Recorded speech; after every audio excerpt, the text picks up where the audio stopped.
అమ్మ చామంతి వచ్చింది ఎవరు? ఏమో అయ్య గారు, చాలా పెద్దవాళ్ళలా కనిపిస్తున్నారు. పెద్దోళ్ళ? Good morning sir. Good morning. మన ముంబై ఇన్వెస్టర్ మనీష్ గారు వచ్చారు. మనీష్ గారా? Hi Harshaji. Hi Manish ji, welcome welcome. Please have your seat. Thank you. అమ్మ చామంతి, ఎక్స్పెక్ట్ చేయలేదు మనీష్ జీ. మీరు వస్తున్నారని చెప్పుంటే ఆఫీస్లోనే మీటింగ్ కంప్లీట్ చేసేవాళ్ళం కదా. ఇదే విషయం ప్రసాద్ చెప్పారు జీ. రీసెంట్లీ మీ హెల్త్ బాగాలేదని తెలిసింది. మీరు ఆఫీస్కి వచ్చి ఇబ్బంది పడ్డం దేనికని మేమే వచ్చాం. మీరేం ఇబ్బంది పడలేదుగా? నో, మీ ఇల్లు కూడా చూసినట్టు అయింది కదా. ఇంతకీ మీ హెల్త్ ఎలా ఉంది? Always good. గుడ్ పర్సన్ ఎప్పుడు గుడ్ గానే ఉండాలని గాడ్ ని ప్రే చేస్తాను. మీరు గుడ్ పర్సనే కదా, అలానే థింక్ చేస్తారు. గుడ్ గుడ్ కలిస్తే బ్యాడ్ ఉండదు హర్షాజీ. Yeah, it's true. అవును, ఆ ప్రాజెక్ట్ ప్రొఫైల్ పంపించాం, మీకు నచ్చిందా? అందుకే కదా ఇంకెవరికైనా ఇస్తారేమో అని మీ ఇంటికే వచ్చేసాను. మనీష్ జీ.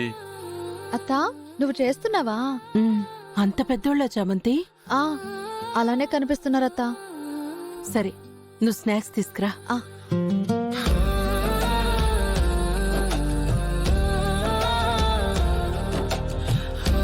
హర్షాజీ, మనం కలిసి ఇంకా చాలా చేయాలని కోరుకుంటున్నాను. Sure Manish G.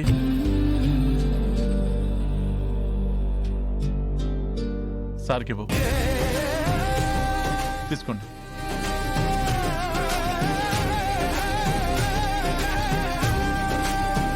ఓ, ఇదే సంస్కృతి మా ఇంట్లో కూడా పాటించేవాళ్ళం.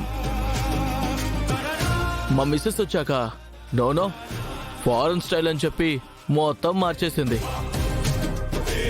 But I like this culture. మీ ఇంట్లో మీ వైఫ్ నో చెప్పరనుకుంటా. సంతోషం. మీ వైఫ్ జీ కూడా చాలా ఒబీడియంట్ గా ట్రెడిషనల్ గా ఉన్నారు. నమస్కారం మిస్సెస్ హర్షాజీ.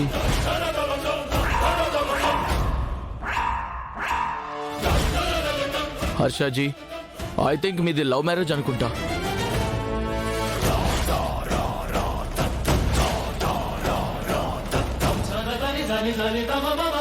మ్యామ్ మిమ్మల్ని బాగా అర్థం చేసుకున్నట్టు కనిపిస్తున్నారు. మనీష్ జీ, అది